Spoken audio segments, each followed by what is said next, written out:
Hey everyone, it's Kathy and Adam, the vegan preppers, and welcome to another couple chat. Do-do-do, do-do-do, vegan prepper. Do-do-do, do-do-do, vegan prepper. All right, so first I'd like to address we have a lot of stuff behind us. We've just been through kind of a major rearrangement in our house. Yeah. Major decluttering. We got a new dining table, and that was for our anniversary. It's like our anniversary present because we've had enough anniversaries at this point. We don't really do like individual presents anymore. Yeah. We do like combined presents. And so yeah, there's just this really wonderful table that we got, and that was our combined present for our 19th wedding anniversary. So anyway, the old table is right here because we haven't sold it yet. So. I need to sand and refinish the top. Yeah. But I'm in the middle of a major reorganize in the garage, so I don't have room for it right now. Major declutter. I know we've talked in a few of the other couple chats that we're doing. We're going to focus a lot on decluttering, and we have. Like, we've gotten rid of so much stuff. Like, so much stuff through free, you know, like buy nothing groups on Facebook, which are kind of my favorite because people come and pick it up themselves. One thing we got rid of just by putting it out on the front and saying free. Facebook Marketplace, selling what we can. That's been wonderful. And so yeah, we're in a major overhaul and declutter in the house, and that is still going on. So it's exciting. But yeah, right now we're kind of like, oh, we lost our big open room. It's kind of sad. So we'll get through it. Yep. But yeah, 19 years. And I still like you. Obviously. How could you not? Anyway, I still like you too. Cool. Good. But yeah, we've been through a lot over these 19 years, but yeah, it's good. I wasn't planning on this, but any like words of wisdom for a good marriage, or in case anybody cares? I feel like maybe we've gotten to the point that we can start speaking on that, like. I think I could go with the immortal words of Helen Parr. Helen Parr. From The Incredibles. Oh, okay. It's not about you. It's not about you. True. I would say the same thing. That's so funny. It's a very similar thing. I had that. For me, I think a lot of it comes down to prioritizing the relationship over like almost anything else. That's not to say that like you quit your job because we need more time together or anything like that. Obviously you have to, like, you know, obviously don't take that to an extreme, but as far as like in the nitpicky day-to-day stuff, what makes my relationship stronger? How do I focus on making sure that this thing lasts, it stays good for a long time? The relationship. Almost more, I'm not focusing like on my own needs. I'm focusing on the strength of the relationship. And I think as long as both of us are doing that, we're naturally meeting our needs. Yeah. You know, so because obviously the strength of the relationship depends upon how happy we are. Yep. Yeah. So anyway, how much those needs are met. Yeah. So yeah. Yeah. Each person has to be more focused on meeting needs than having needs met. Exactly. It's better to give than to receive. It's weird, Correcto. But it works. Okay, all right. Anyway, oh yeah, also, slightly clickbaity, because, well, it was slightly clickbaity for you, but I'm planning on putting in the title, like, how much has veganism changed us, you know? And so, I don't know, maybe I won't. I'm still trying to decide, but just in case I did, we'll get to it right away. So I thought you guys might like to see a picture of us from 19 years ago when we got married. We were so little, so young. And so I will go ahead and put it on the screen, and you can see how drastically these 5 years of veganism have just utterly turned us into new people. Okay, all right. Yep.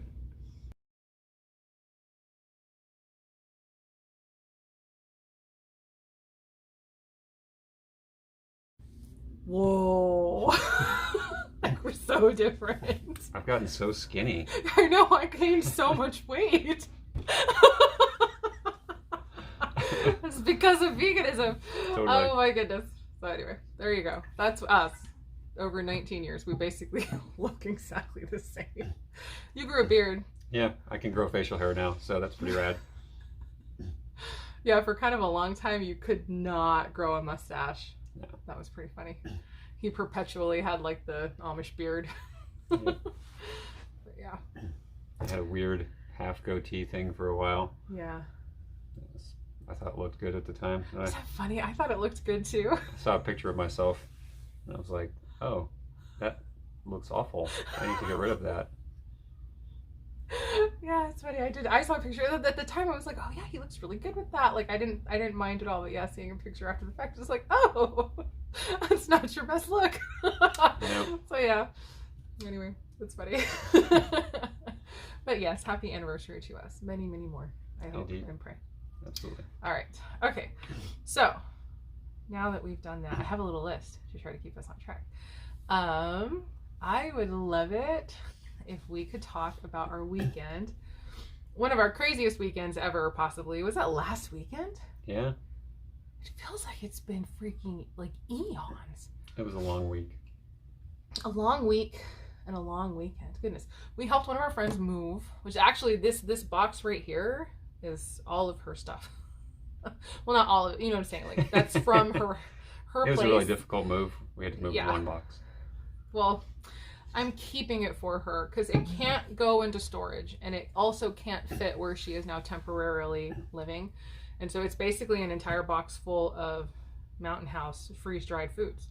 Like 15 number 10 cans, right, of freeze-dried food.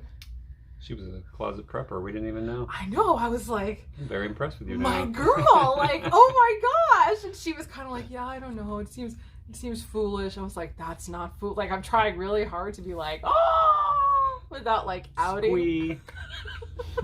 Without like outing myself a little bit. I was like, no, this is really important. It's very important to have this on hand and stuff. So anyway, so she did it. Obviously it was a very expensive way, and she's like, yeah, that stuff was expensive. I was like, yeah, I know, it's really expensive. I was like, you know what, I will hold that for you in my house because that's important. You don't want that stuff to go bad. So, and it's not because I secretly want it, okay? It's a bunch of chicken and stuff. So yeah, and like cheese, and so she's not vegan, so she's got stuff that we don't even want. But no, I was like, wow, this is a thing I found out about you now. Yeah, we understand the investment, so we wanted to make sure that investment was not wasted. Exactly. It's very important. Because I think other people would not understand. So I'm grateful that we were helping her. I'm grateful that we found all that. And yeah, so I just offered to take it. There's a couple other things. But yeah, we helped her out quite a bit, actually. Took some stuff off her hands, and she's one of our dearest friends, and we love her, and we were very glad to help her. So anyway, we did that. I had a women's conference, a virtual women's conference, which might not sound like a big deal, but it's live. Cool. It was pretty cool. It was live with a church in Uganda that is actually kind of partnered with our church, and we love them so much. But it was a women's conference streaming from Uganda, and because of that, the time it started was 5 o'clock. So it was 5 o'clock in the morning to 10 o'clock in the morning, and so we had to get up really early to drive out like 30 or 40 miles at a golf resort that's around here.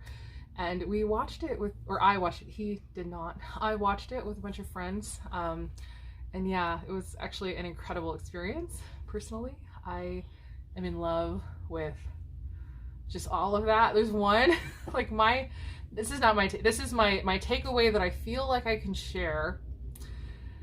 Because obviously I got a lot of takeaways that were very deeply personal and spiritual. One of the things I love so much about this particular church, and even churches in general that are based in like Africa or even South America or whatever, they have a rich, almost fresh, like New Testament feel to a lot of their messages and like their preaching. It hasn't been like westernized too much. Like I don't know if it's fresh. It feels a little bit more accurate to scripture, and I always walk away feeling so like, oh. So they talk about the kind of stuff that you don't really hear about in churches over here. It's just really good, deep, amazing stuff. But my takeaway was that worship leader. Did I ever show you that picture of that worship leader? No. She came out, this glorious woman. No, you did. Oh, I did. with this beautiful pink shirt, and I thought that she had a flouncy sleeve with lace when she was holding her microphone. It turns out it was like her sweat mopping towel. It matched her shirt exactly, like so much. Like I said, I thought it was part of her shirt. I don't know why that tickled me so much. I was like, oh, her towel matches her shirt. Like she like put that together. I was just completely taken aback with that. I was like, you know, sometimes you feel like you are put together, like your outfit is put together, but does your sweat mopping towel match your shirt? Probably not. So it's just like insane. Oh, so good. And she was incredible. The whole thing was incredible. The worship was incredible. They would randomly sing songs in different languages. So she actually is apparently Zulu. I don't know if I'm saying it correctly, but she actually was singing in Zulu for some of it. And like, oh my gosh, it was an amazing experience. And so while I was doing that, Adam was having his own experience. I was doing more of the things that I do, just intentional suffering, I guess. Now, for years, I have, we've lived in the valley, in the that's what we call the Phoenix area. For you people who don't live here, it's the valley because it's basically surrounded by mountains.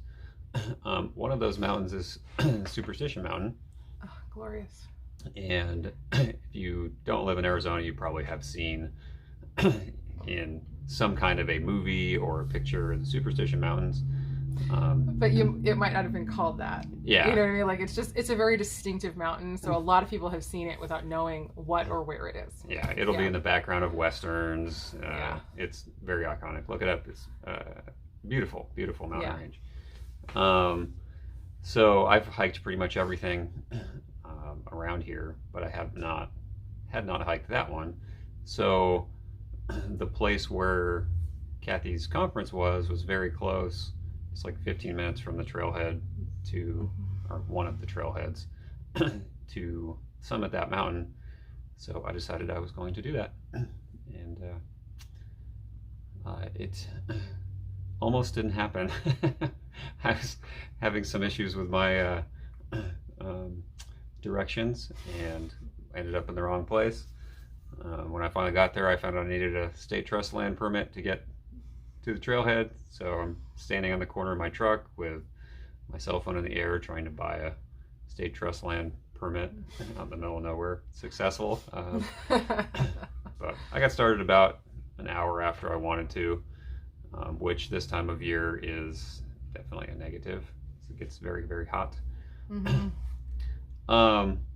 But short story long, I just had an amazing time climbing the mountain. It was a very hard trail,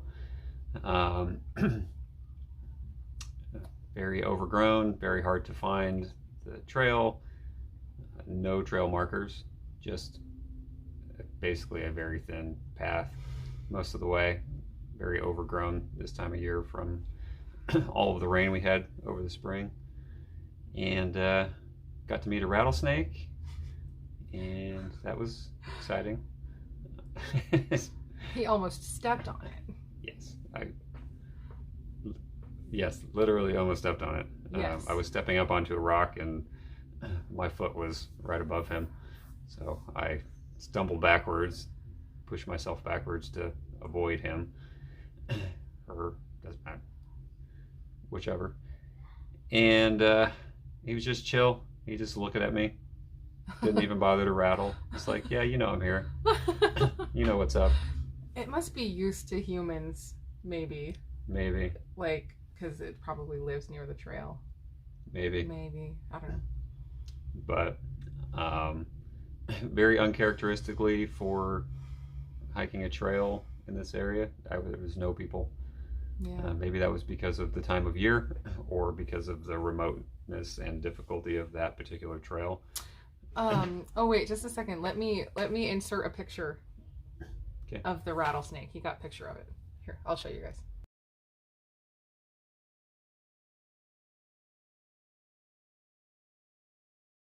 So there's my little friend. Maybe 4 or 5 feet. So, yeah, you know, you live in Arizona, you will encounter one eventually. Yeah. Thankfully, my encounter went well, and I just went around him and continued on my way. And then the basic safety rule, in case anybody wants to know, is if you are within 4 feet of the rattlesnake, you need to be as careful as you can, because you cannot move faster than they will strike within that area. But if you are farther than 4 feet away from them, you can like freely move and just sort of watch them, you know, because they can't get you faster in that area. So just as an FYI for anybody who needs a little bit of basic rattlesnake safety. Yeah. Thankfully, I did not get bitten because I was well within the 4 feet. Right there. Yeah. It would have been very easy for him to strike me. Yeah.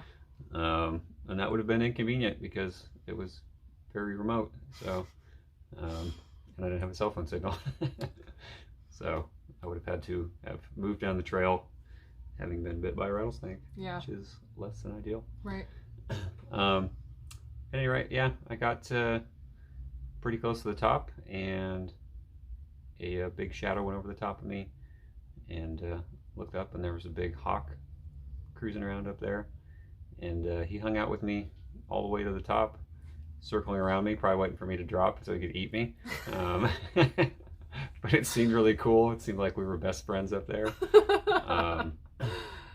I got to the very top, and I was standing up on this rock, and he was circling around me, and I got a little video of him going around. It was just really cool. It's a very different kind of spiritual experience than Kathy was having, but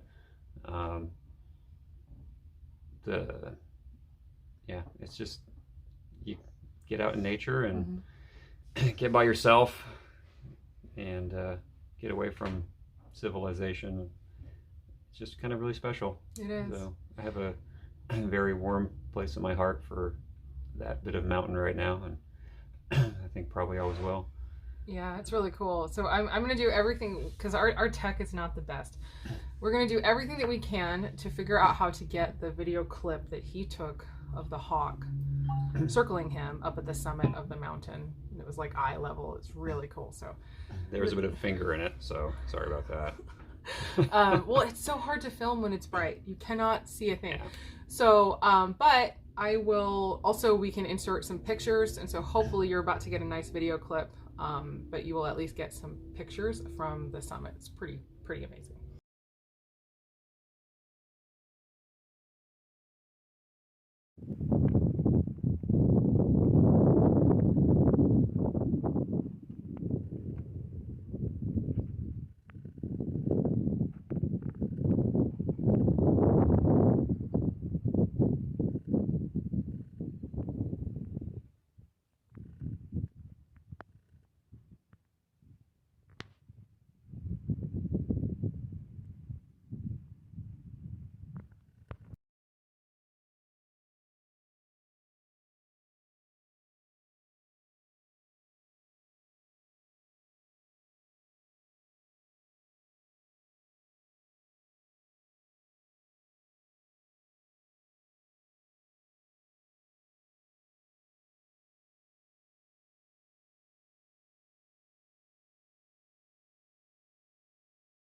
Okay, and then, so your incredible experience.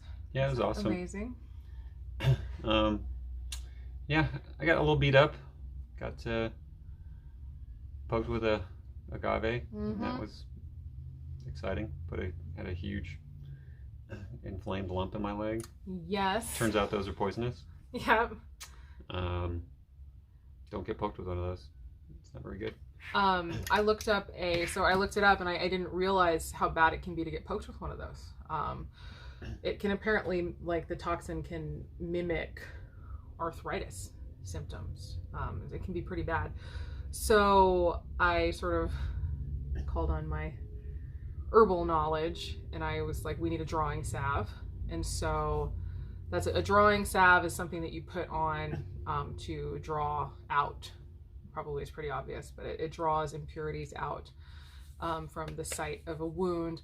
It can work well too for like splinters, ingrown hairs, things like that. Anything that you want to draw out, boils, things like that. So this is something that I've been wanting to have in our little apothecary cabinet for a while. But this was pretty serious. You did have a pretty serious lump. And so I found a recipe online that looked like it had all the stuff that we had, you know, in the house. With the exception of one of the oils I didn't have, I used chickweed oil instead. So chickweed that just grew in the yard, and I harvested it and made an oil out of it so that I could use it as a drawing salve, which was what I was going to use it for. So I did this time. So I will link the recipe that I found below. It has like activated charcoal and bentonite clay and things like that. And I don't know, it seemed to take care of you pretty fast. Yeah. Yeah, the swelling went down pretty quick. And, yeah. No adverse effects. Right. Took forever to wash that clay off my leg, though.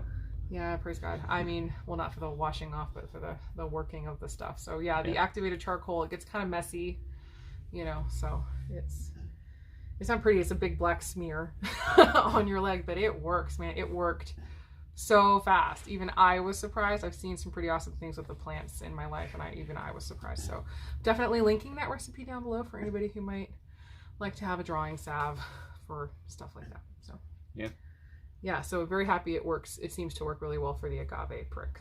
Yep. So need to have it. Yeah. So anyway, good stuff. But yeah, if you guys are in the land of Arizona and you want to go for a hike, that's a good one to do. Be careful. Well, it's a hard hike. It is it's a hard hike. Right. Don't try it in the summertime. What kind of fitness level do you think you would recommend? Very fit. Okay. Don't do it in the summertime. So obviously I did it in the summertime. I've lived here for 20 years. I would say I'm very fit. And I'm smart. I'm not saying that you guys aren't smart. I'm just saying be smart. People die every single summer here hiking mountains, ill prepared. You started, even though you said you started an hour later than you wanted to, you still started at like 6. Yes. You were starting pretty early in the morning. Yeah. So you don't, definitely even you would not have attempted that hike at like noon. No, you would die. Yeah, so, and you were even back before noon. You were picking me up at the resort at like 11 or something. Yeah, I think I hit the bottom at like 10:45. Hi. How did you get in here? Stealth mode. It was like so quiet, I didn't even hear you. Hi, honey. But yes, this particular trail, extremely hard. Don't try it in the summertime. If you want to do it in the wintertime or the fall, just prepare for a long down trail. It took me, I think, 5 hours to do 8 miles. Okay. But it's like 3,500 feet of elevation. Right, it was climbing the whole time. Your brother went on a walk, huh? He just got back. Sorry, I'm sorry to interrupt you. But yeah, if you guys are hiking in Arizona, please be safe. Yeah. Bring lots and lots of water. So that one was a very difficult climb. Yeah, that's the most difficult. Yeah, most difficult peak I've done. Okay. Yeah. Cool. All right. Good time. It was amazing. I know. I was so happy for you. Yeah, I'm definitely gonna hit it again when it cools off a little bit more. Yeah. Or before it cools off. Oh, gosh. Again, very experienced in hot weather. Yeah. With Arizona stuff. And adapted a bit too. Yeah. So, all right, Sage, stop. Okay, how about? Sorry, we are going to go ahead and return her into the care of her brother, who is back home now. And we'll come back. We can talk to you about what Adam did last night. Continuing the theme. More being me. Okay, so let's talk about you being kind of a completely stellar human being. He keeps impressing me. I'm so impressed with him all the time. But yeah, so last night. What's your face? I don't know. I don't see this big impressive thing. Okay, y'all decide. You let me know in the comments. Glutton for punishment. Yeah. I don't know, maybe 5 weeks ago, a friend of mine texts me and says, I'm doing a 50K and you want to pace me? No. It's pretty close, you know. My training has been a bit different this year. I'm not doing an ultra this year. I was planning on doing an ultra this year, but I need to work on certain aspects of my fitness before I feel like I want to do that again, because I don't want to hurt my knee again. After my last ultra, I was down for 2 months maybe with a pretty significant knee injury. So this year I'm kind of taking it easier. So yeah, when he texted me, I looked at what the course was and what I was going to need to do is he needed me to do a 14-mile section. Haven't done 14 miles since December of last year. Figured, nah, I don't feel like it, you know. But I walk out in the living room and I tell Kathy, and she's basically like, I can see you building your training schedule already in your brain. That is exactly what I said, because I could see your little, like, your wheels are already, he's like, I'm not going to do it. But maybe. He's sort of figuring out how. Oh, goodness. So at any rate, it was a night race. Started at 7:30 in the evening and went until you were done with the 50K. Mm-hmm. So,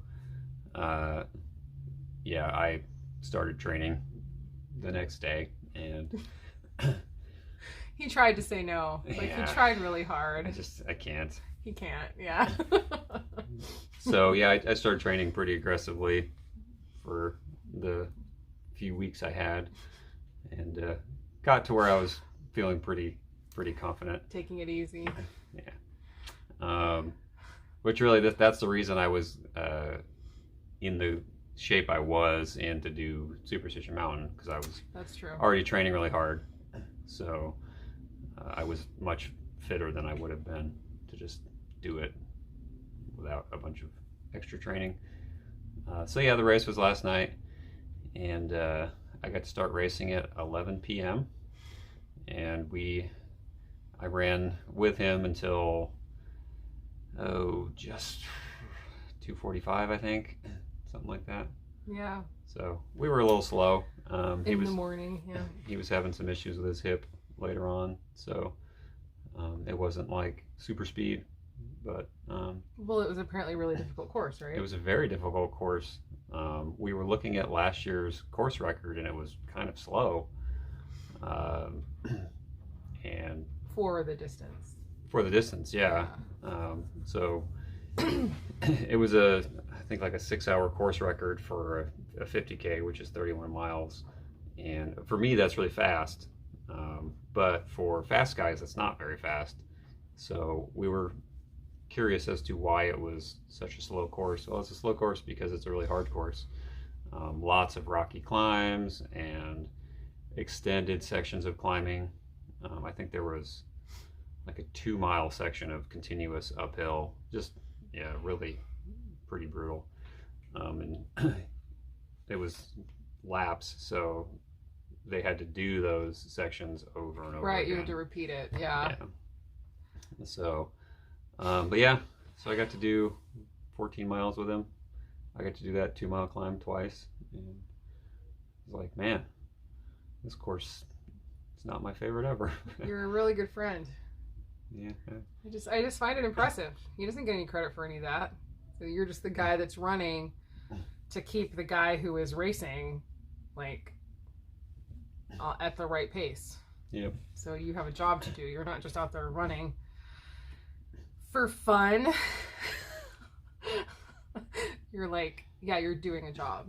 You're keeping your friend where he's supposed to be. So that's, I don't know, I just feel like that's super impressive. So now, yeah, not only did you do that super hard course, 14 miles, did it in the middle of the night from 11 to 2:45. You left here like right after church. We got home. Mm-hmm. We went to church on Saturday night last night. And so Right after you got home, because we knew that he was going to be sleeping in today. So I was like, we went last night. And so, yeah, he just so impressive. He just left and didn't get home until about 4. Yep. In the morning. So. I was in bed at 4:30. Yeah. Yeah, so that's pretty cool. I'm impressed. Like I said in the comments, let me know, is that impressive? He's like, it's not impressive. It's dumb. Ugh. It is weird putting in all that work and then not crossing the finish line. Yeah, like you don't get credit for it. And that's the thing too that I find, again, really impressive. Like you did half the work, you get like no credit. Yeah. You know? I actually raced as far as a lot of people raced, because there's multiple distances. There's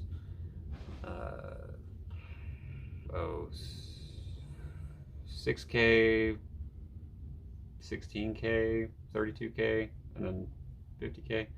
Okay. So there was like 100 people that raced the 16K, which is what I did.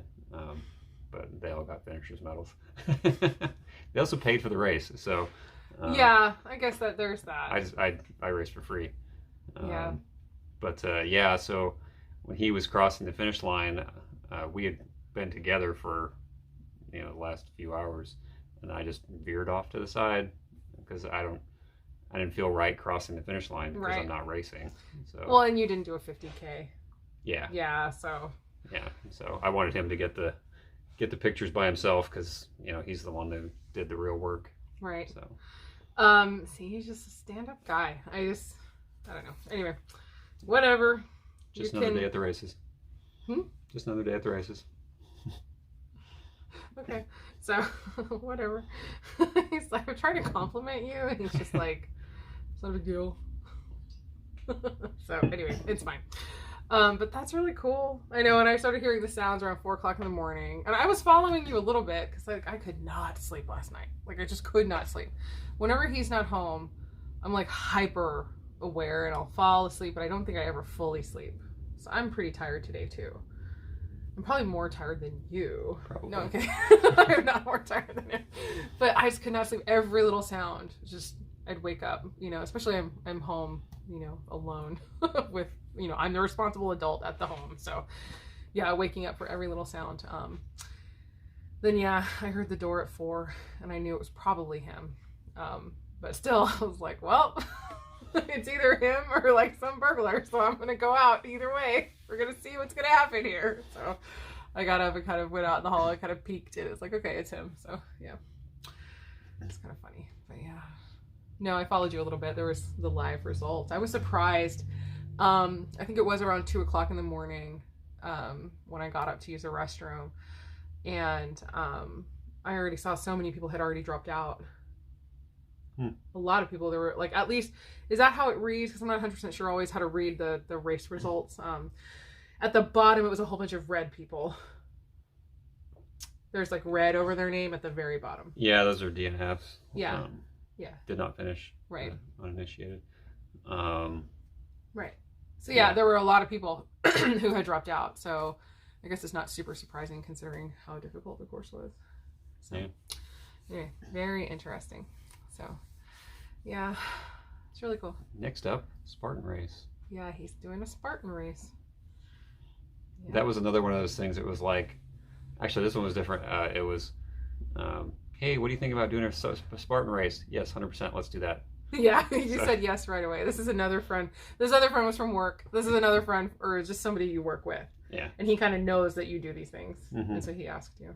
Yep. So they put together a Spartan team. Yeah. He's like, hey, we're doing a Spartan thing. You want to do it? Yes. Let's sign up today. It's like, that's just like your whole life. It's the whole obstacle course thing. You're always climbing on stuff. Yeah. Jumping over stuff. Figure stuff. You like set up your little thing in here for, doing your pull-ups and all that. And so, yeah. Yeah.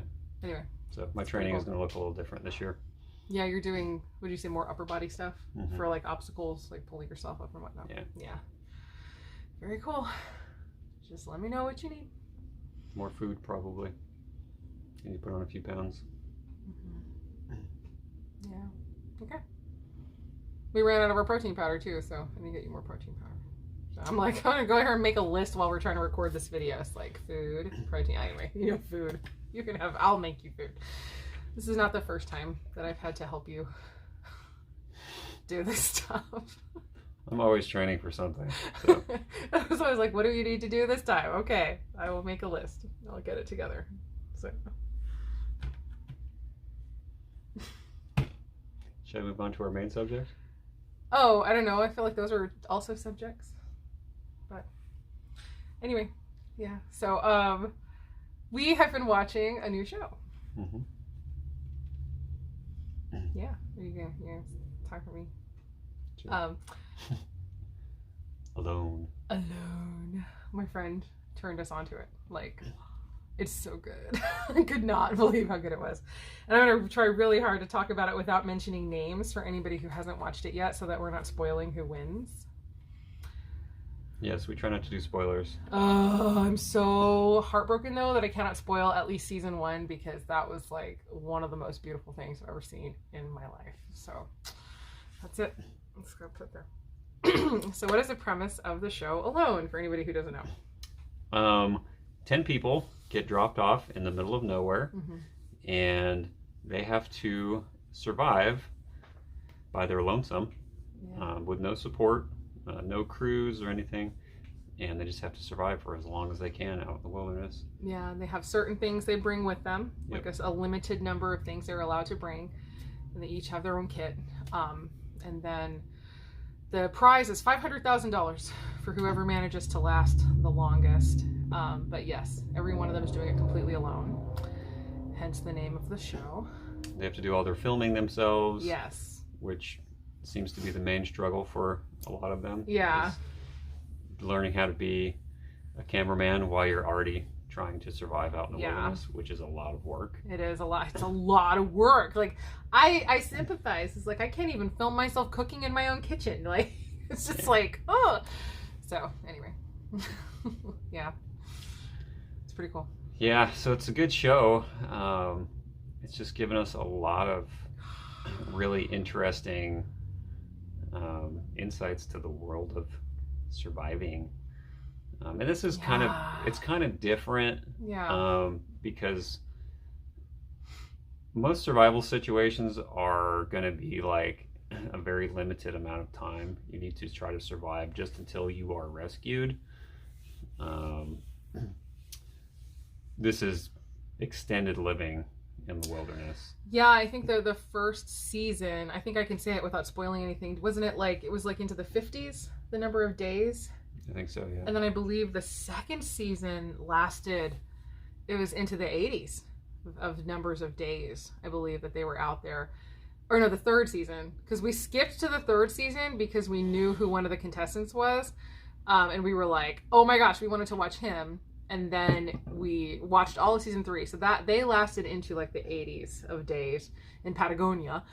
And then the first 2 seasons are on Vancouver Island. And so we're back. We're now in the middle of season 2. Actually, we're getting towards the end of season 2. 4 people are left. We'll be watching that when we're done doing this right, video. yeah. It's so like, yeah. And so that one, so far, I think they're in the 50s. Right now on the show where we are. So I don't know how long that's going to last. But like these people are going for like a really long time in these kind of harsh conditions. Although, I don't know, Patagonia seemed like a walk in the park. Compared to Vancouver. Yeah, Vancouver Island. Like, especially season 1 Vancouver Island. I don't know what season they had them out there in, but it like did not stop raining on season 1. Like early fall. Yeah, it was raining like nonstop. Yeah, I feel like so much of that is why they didn't last quite as long on season 1. And it seems like even season 2 on Vancouver Island was timed like a little better. Like we haven't been seeing a ton of rain in season 2. Yeah, it's not been raining nonstop. So anyway, it's interesting. Probably just makes for so interesting. Better content, not just having people hiding in their shelters. Yeah, we had one of them, Mitch, right? When his stuff, Mitch was really good. We did like Mitch a lot in season 1. I think my 2 favorites were Mitch and Alan. If you watch season 1, you probably will fall in love a little bit with Alan because he's just so amazing and so funny and so awesome. But Mitch was like the guy who comes in and you're like, this is the guy. This is the guy. Right? Like, he has his stuff together. And so we're not going to talk about anything that happens, but my gosh. And then, like, he went through so much. And then it was so funny. The thing that I remember the most, honestly, with him is when all of his stuff got moldy. Do you remember that, like, his clothes were growing mold and, like, his gear was growing mold just because of how wet it was? He had to, like, wash everything and, like, dry everything, you know. And it's very hard when the humidity is 100% all of the time. And it's always raining and it's cold and, you know, it's just like, anyway, so that's one of the things that I remember that sort of hit me like, oh my gosh. Yeah, that would be difficult. But yeah, these guys are having to deal with a lot of stuff. I will say, of course, for anybody who's watching who is vegan, although I don't know, I feel like most of our audience is not vegan. But yeah, for most of you, it doesn't matter. The show is, of course, very much not vegan. They are surviving. Yeah. They are catching fish. They're catching... Alan was eating slugs. He was catching slugs and in season 1. And so you are seeing some of that happening. And so just as an FYI, that kind of stuff is in there. Yes, you will see animals be killed. Yes. I kind of have to like, whoa. Some of it's like, come on, stop showing. It doesn't have to be that gruesome. But, you know, anyway. Yeah, so it is not vegan, but it's still like we're watching it because it's just... I just feel like it's so much information. Yep. Yeah, there's... Like... I mean, there's a lot of, like, really good... Now, this is not educational. And, you know, it's not intended to be educational television. If you're going to do survival stuff, take a class. Yeah, take a real class. Yeah. Don't think you know it just because you watch TV. I don't think I do. Don't watch Forge and Fire and then think you're a blacksmith. Right. Exactly. You know. But... there's a lot of really good information on types of shelters, types of traps, types of ways to make fire. But I think the most interesting thing is just the people and how they interact with life in general. Yeah. The psychological aspect is fascinating. So that's part, I think that's the part that I find like the most fascinating as well, because every single person so far, with just a couple of exceptions, like there's only been a couple of exceptions where you're like, wait, what? Like that they tap out, because each one of them has a moment where they can just get on the phone and say, I'm done. And then somebody comes and picks them up. So that's another aspect to it where it's like you're surviving for a really long time, but it's like the pickup is honestly anytime you want, you can get picked up. So that definitely, I think, changes some of it too. And so like you can watch it happen like in real time on the screen, pretty much with every single person. They begin to start talking of like the reasons that they are going to tap out. And they haven't said they're going to tap out yet. But you can tell. You can tell it's happening like every single time, and it's just like, and that to me has again been the kind of the most fascinating thing is the fact that you can watch when the person gives up. You can see it happen in real time. And that's the thing to me that's like, wow. I don't know why I find that part so fascinating, but it's just. I think that it is just an expanded view of things that every human does every day. Yeah. Like we justify being less than we could be. We justify not trying harder. And obviously these people are in a very extreme circumstance. But the people that talk themselves into giving up obviously are the ones that lose. Right. The ones that talk themselves into staying are the ones that are successful. Right. But it seems like everybody kind of has a breaking point, and then you end up with those last two that are like, you're not going to take me out. You know what I mean? Like, it's just die. I will die before I leave, you know. That's also really interesting to see too. And I find myself wondering, like, which would I be? Like, I don't know. I don't have any illusions about, like, you know, myself being so great or whatever. I feel like I do have some staying power. I've done some pretty hard long-term things in my life. You know, I nursed Sage for 3.5 years. I can remember times where I was going to tap out.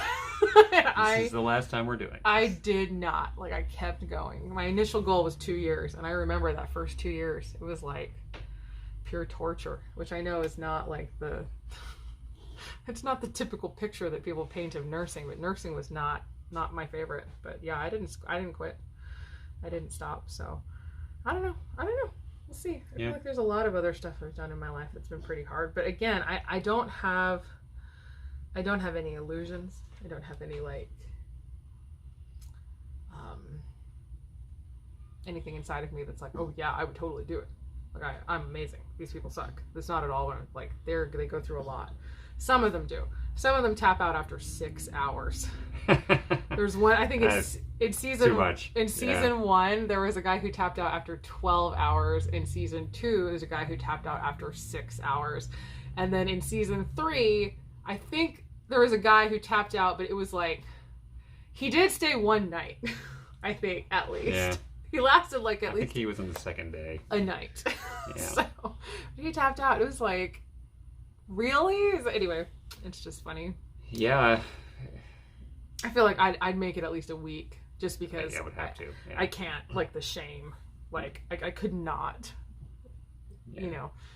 Because it's like, this is a really, I mean, it's a long process of getting selected for the show, getting prepped for the show, getting your gear set, you know, flying out to this place that's nowhere near where you live, and, you know, you're probably gone for over a week before you even arrive on the site, and just throw all that away. Yeah. Of course, we've never been through it ourselves, so I'm not trying to necessarily judge. It's just you can't help but be like, 6 hours? Like, I don't know. Although I think that guy, maybe slightly in his defense, as he was being dropped off, there were like 4 bears on the beach. Yeah. Where he was dropped off. So I think he was like, "Oh, I'm going to die." It's like, "Oh, this is where bears live, like right here," you know. So so maybe like you can't necessarily judge it until you've been in it. But that also has been really fascinating to me to see the different mentality, right? Yep. Where some people see a bear and they're like, "Ah!" They run away. Quit. So that was actually season 1. A guy after 12 hours, he tapped out because he saw a bunch of bears.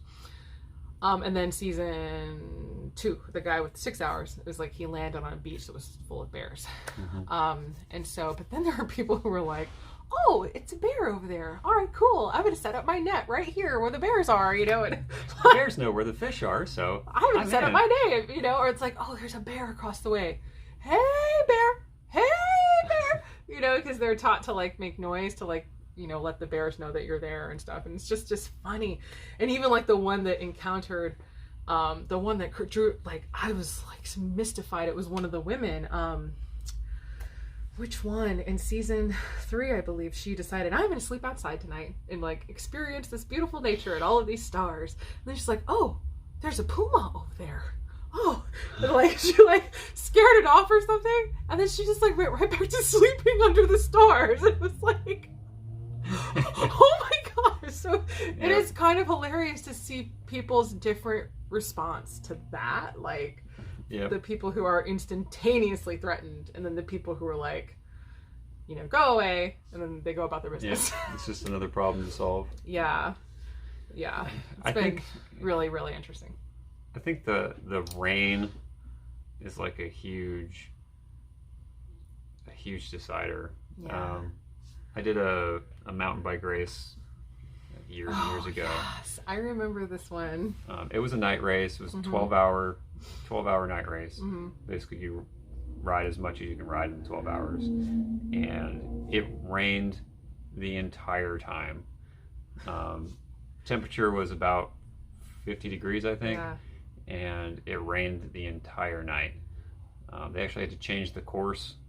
We'd gone and checked the course out so that we were prepared, and they completely changed the course because it rained so much in the days before that the course was destroyed.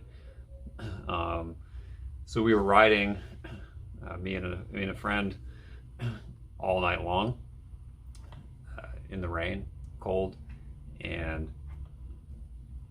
we had a tent set up that was completely flooded because it was just no hope. It was raining so hard, so we were just wet and cold for 12 hours. And I remember sitting in the tent in a puddle of water, trying to find some dry socks, and just thinking, I've never been more miserable in my entire life, and all I want to do is not do this ever again. Right.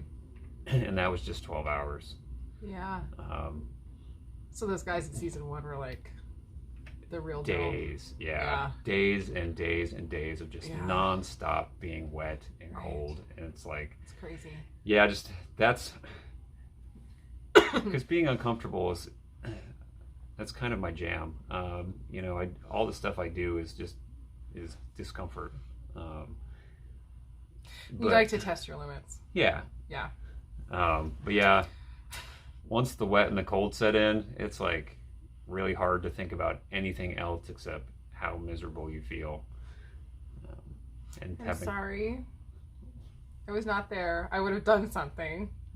I was with the kids. We actually went out of town for that race. Yep. I was with the kids. We all went out of town actually. Sleeping at another friend's house it was up north in Arizona in a town, like where the race was basically. So they let us stay overnight. So that was nice, but yeah, it's my least favorite athletic event that I've done. I felt so bad for you. It sucked. Yeah. That was one of those ones where I got to the end of it and I was like, nah, never again. And you meant it. And I meant it. Like, you meant it. Because after every single race, I'm like, oh, I'm done running forever. Or I'm done riding forever. I'm good.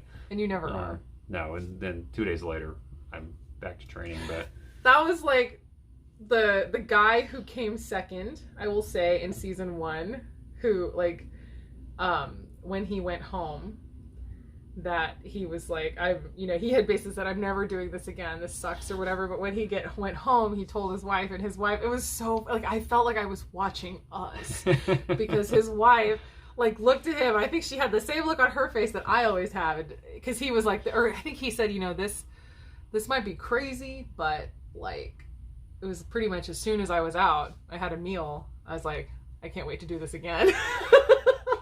And she was kind of like, I know. I know. It was kind of funny. Like, anyway, it was just, But yeah, there's women out there who have men like you. Yep. I just get used to it. Gotta let you have your freedom to do all that. So, yeah. But yeah, I never wanted to do that one again. Right. That one was crap. Yeah. So anyway, it's been an amazing show. We've been like obsessed with that show. What's surprising is our son got into it. Not so surprising because the show was really good. Our oldest son doesn't really care about it, but our middle son, Elliot, doesn't really like anything. He's not into survival stuff. He's not into that, but he loves that show. He is like really interested in that show too. So we're watching it with him. So now we can't watch it whenever he's not around. So it's like, I have to wait for Elliot to be home before we can watch our show. But yeah. Summertime, so he's home all the time, but I'm not. So. No, he'll be off randomly, but yeah. Anyway. Yeah, it's been good. So yeah, if you guys haven't watched that one, check it out. It's on. We got a subscription Discovery Plus because of it. We were watching it on Amazon, and there was commercials. And, right. So it is free to watch on Amazon Prime if you have Amazon Prime and you have Prime Video. You can watch it for free. But it's free with ads on Freevee, and the commercials were just like so annoying that we got the Discovery Plus subscription. It's basically the same 2 commercials over and over and over again for an hour. And and we are too into it. We just want it. It was like $7 a month. I'm just gonna we're gonna blow through the whole show and then we'll cancel it. Yeah. But yeah, there's literally nothing else we want to watch on Discovery Plus. Right. Yeah, we looked. It's not really anything else. So anyway, so it's really good. I also think it's really interesting to see. I'll say one more thing before we leave, because I guess we've been doing this a long time. I actually have no idea how long this is going to be. Probably an hour. We are probably at an hour at least, because I paused so many times, so the count I know is not accurate. But it is also really interesting to see the different type of people where you can tell after a certain amount of time they've had a lot of issues, a lot of hardships. And it's like when something bad happens, you can also tell. So like say somebody falls into a lake and it's like, I have hypothermia now, I have to tap out. So it's like, yes, yeah, like if something happened to give me my excuse to go home so that I don't have to make this decision myself. And so you see that happen a lot too, where it's like people are almost like, haha, like I have my reason that I get to go home without it being my decision, you know. And so people almost are looking for their excuse to tap out. But then you have those random people who are just crazy. And I think the craziest one that we ever saw so far, because obviously we've only watched like almost 3 seasons, but it was from season 3. This girl, Callie, was like, at first, I was like, I don't know about her. She really ended up impressing me by the end of that thing. And she's the 100% exact total opposite. It's like everything that she faced, she was like, I can't go home. She like fixed everything. And she's an herbalist. She got like deadly spider bites that she fixed with plantain. And even I was like, with the herbs, I'm like, lady, you need a doctor. She like didn't. Anyway. We were yelling at the TV, you're going to die. Right, yeah. And we were like, you need to go. Oh my gosh. But anyway, sorry, I don't mean to spoil it too much, but just watching that whole thing unfold is just like, oh. Anyway, so it has been really interesting to see also, the difference in people there, where some people are like, no, I'm not leaving, you know. Yep, no matter what. Season 3, now of course we haven't finished season 2, but I think season 3 was the first time we were seeing people got pulled because of medical reasons. So they do get health checkups apparently. Too many hard people. They're like, we're going to stay forever. It doesn't no matter what. And so they had to pull certain people for medical reasons because, you know, and so that was really sad to watch. But yeah, because those people were like, no, I can't go. Oh, like I lasted this long and now I have to go because of this stupid thing or whatever. And so that was really sad to watch. But man, season 3 was crazy. There's a lot of like seriously like serious people. But again, Patagonia, I think it seemed a little easier. It was a little bit more forgiving than Vancouver Island. Not that it was easy. I'm not trying to discount the accomplishments of season 3, but nope, not at all. Anyway, okay, all right, that's it. I guess we gotta go. So yeah, definitely check out that show. We're gonna keep watching that show. We're probably gonna talk about it again. So I can't wait for season 5. Because season 5 is apparently when people from past shows come back. Nice. It's going to be really cool. So anyway. All right. I guess that's it. Yeah. All right. So hopefully you guys enjoyed that. And anyway, as always, just like comment on anything in the comments down below. We'd love to continue the conversation down there.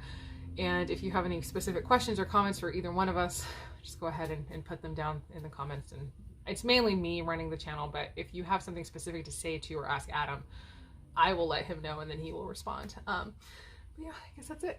And as always, I hope the rest of your day is good and your life stays wonderful. Thank you so much for watching. If you made it to the end, what should they put in the comments?